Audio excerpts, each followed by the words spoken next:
You wake up early in the morning to start your day with a cup of coffee, then chores. Living on a homestead, there are always chores that need to be done. Whether or not you do them is another thing. Unfortunately, there are days when we experience an unplanned power outage. Actually, all of the power outages I have ever experienced here on the homestead have been unplanned. No power equals no electricity and no cooking on the stove.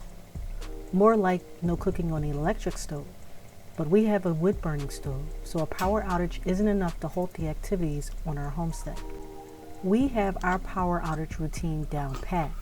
The first thing we do is get a water tote from the basement and set it on the counter over the sink. This water is used for drinking as well as doing dishes.